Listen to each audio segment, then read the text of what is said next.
So the movie follows Marie Gilbert, who's the mother of Shannon Gilbert, who Shannon was... She was not the first victim, but it was the search for Shannon that kind of led to everything else. Well, I'm sorry, and Okay. I'm gonna hit in with 1,000 caveats because I happen to be obsessed with this case. But there's debate as to whether Shannon is even a victim of the Long Island serial killer. Right. For the purposes of this movie, Yes. I understand. The movie is clearly suggesting that she is. Yes. And there are actually a few things that the movie suggests that I'm not a fan of because they do not pan out. Let's work through those. Reality. Let's just get with a summary first, and then we're going to get to that, just so everyone knows. So they follow Marie Gilbert, who is Shannon's mother. And Marie Gilbert, they focus on as she's the main character, which is when I heard that they were doing a movie of Lost Girls, I was actually kind of interested of who was going to be the main character. But I think by using Marie, you have a very good sense of like this mother is trying to get justice for her daughter, where her daughter goes missing, and because she is a sex worker, the police do not really take her disappearance seriously. Which happened in real life. Which happened in real life. And it's this mother's just fight of she was not just a sex worker. That's what she did as a profession, but she was my daughter and she was a sister. And she had people that she loved and she loved people. And she had hopes and dreams. And you need to take this seriously. So it's kind of constant harassment of Marie Gilbert to law enforcement. Yeah, again, I don't see it as harassment. She's trying to get them to do their fucking job. It's not harassment, but it's a confrontation. She's a confronting them person. And basically saying you are not doing your job. Yeah, there's a young girl who is missing, and you need to take this seriously. Yeah. So and the film kind of hits on this a little bit, but especially in Culker's book, more so. But I mean, Marie Gilbert. I don't know this actor's name. I know she's Amy Ryan. Yeah, she's pretty well known. But they kind of choose to center the film around her. But if you're a real Long Island serial killer follower, you know that there's debate as to whether Shannon, like I said, is even connected.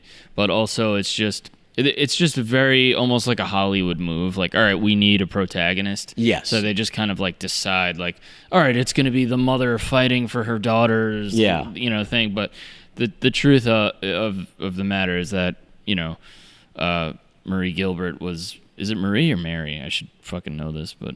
It's Mary. Mary? Or anyway, I should know it. Shannon Gilbert's mother is, she's not exactly, the perfect mom. No, and they do hint at that in the movie that she had given up Shannon for foster care, and in real life, maybe it's not so much this, but it does make a point of the movie of she's doing the best she can under the circumstances. So her name is spelled Mari. I don't know if that's Mary or Marie. So Mary. Anyway, I might have said it wrong in the breakdown now. It's a very Hollywood choice that they made. Like, all right, we need, we're going to establish that this is the... what I'm saying about, because I mentioned that there is a class divide in this movie that's pretty present. And when you talk about Marie Gilbert, that a lot of people in the movie were saying that she's not a great mother, that she didn't really take care of Shannon, that she put Shannon in foster care. And the movie makes the case of, well, she did the best she could under the circumstances because she was young when she had her, because she didn't have a lot of money, because she was by herself, and foster care was kind of the best move. Yeah, that's what the movie says, but the book kind of I think it's a little more complicated than that, than just I did the best I could, Right. Well, you're talking about it's a very Hollywoodized version of it, and that is, that's her. Well, okay, so the main sort of gripe that a lot of people have with her is that almost because of the media attention and because of like the spotlight, that it was almost like, oh, now you're her mother, but it's like, why weren't you her mother when like, you know, her life was all fucked up? Right. I don't know the fucking truth, you know, but I mean, Marie Gilbert is no longer alive, so no, she's not. It's not that. You know, R.I.P. Rest in peace. But it's also, it's not that really she could really defend herself from people saying this against her. Well, because, I mean, you know, I mean, she was around for 6 years after the case. It's not like she died, you know, during this time. But yeah, we should mention that one of the other daughters in the Gilbert family actually had serious mental illness and unfortunately murdered her mother because, from what I understand, she was under the impression, due to, you know, whatever her illness is, that her mother was the devil or possessed. That's what's out there. The reason that's important is obviously it's very, very unfortunate what happened to both Shannon and Marie, but it also speaks to the fact that there's, you know, severe mental illness in the Gilbert family, and that was one of the theories as to what may have happened with Shannon on that night. Was that she kind of had a psychotic break. Yes, which a lot of people thought, you know, was just like the police kind of, you know, covering their ass, like, oh, she had a psychotic break and ran off. And then it's like, when you see that, it's like, you know, hey, there was serious mental illness in the family. I don't know how that works. Like, if you were mentally ill, would I be likely to be, or vice versa? I don't know how it works between siblings, but that is an interesting, you know, point. Right. So back to the story of the movie of basically she confronts these police and basically forces them to, you know, take this seriously and start to look. And it is almost by accident that they, you know, they're in the brush because they know that they're looking for this for this missing girl, and they end up finding these 4 other bodies. The way that they kind of play it in the movie, from what I remember, is that there's a cop who lets his dog out. Yes. The real story of what happened is that Shannon was missing, and they were performing some kind of training on the canine unit in the area. Now, whether it was to find Shannon or it was a coincidence, I can't recall exactly. But the point is, they were doing these canine exercises, and the dog picked up a scent. One of the dogs picked up a scent, which led to the discovery of the first body, which led to the discovery of the Gilgo 4. Yeah. So, in other words, they find these bodies, and none of them are Shannon. Yeah. And then, so it's right after that the Gilbert family kind of becomes connected with the families of these other 4 victims, and that they are going to go to Oak Beach for a vigil. And I kind of like the idea of all these families kind of feel a connection to each other, that they feel like they all went through something, and they were all hurt by the same person, so they all feel somewhat of a connection, and they're almost a bigger family now. And it does speak, because you see, like, a lot of the family members who show up, they're very poor. One of the women says that she had to sell her TV just to have enough money to stay down there. And it does feel like a lot of these people have been on their own for most of their lives.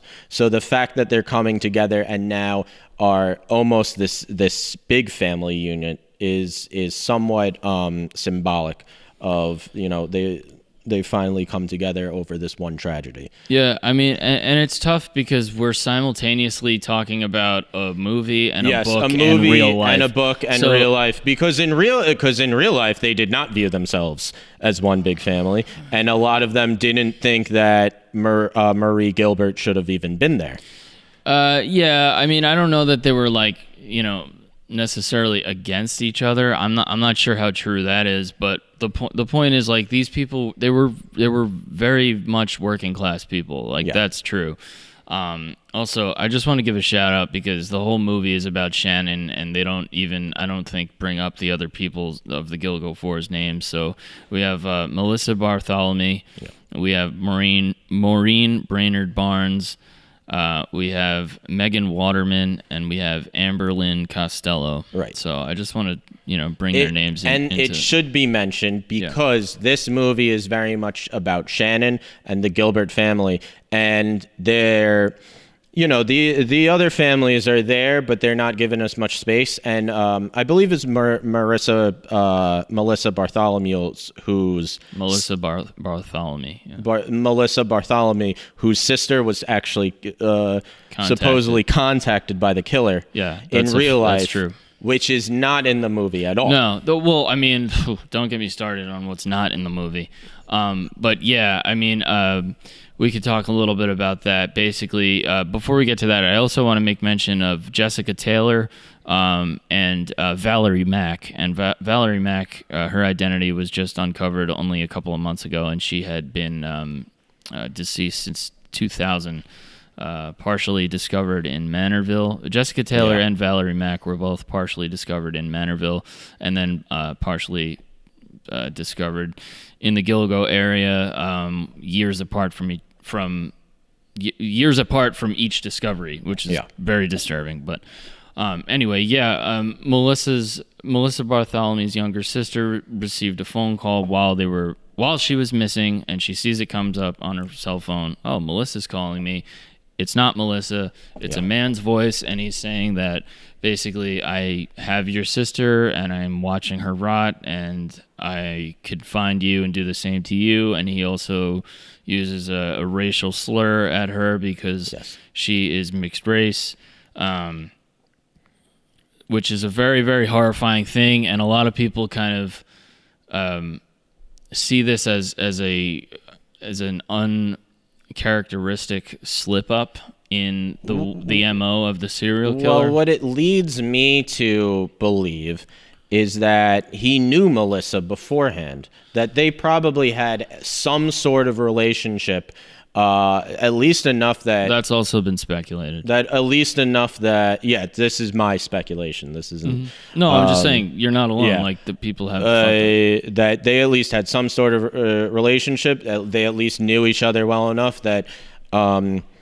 he knew that she had a sister who was mixed race, and that is not in the movie at all. No, and it seems like, I understand you want to make the focus on Shannon, you want to make the focus on the Gilbert family, but to not bring up that extremely important phone call, it seems like you're doing a misjustice to the other victims. Well, you know what I'll say, and look, we have to again view this through the lens of it's Hollywood, it's Netflix. Yeah. They're doing for what it was. It's pretty good.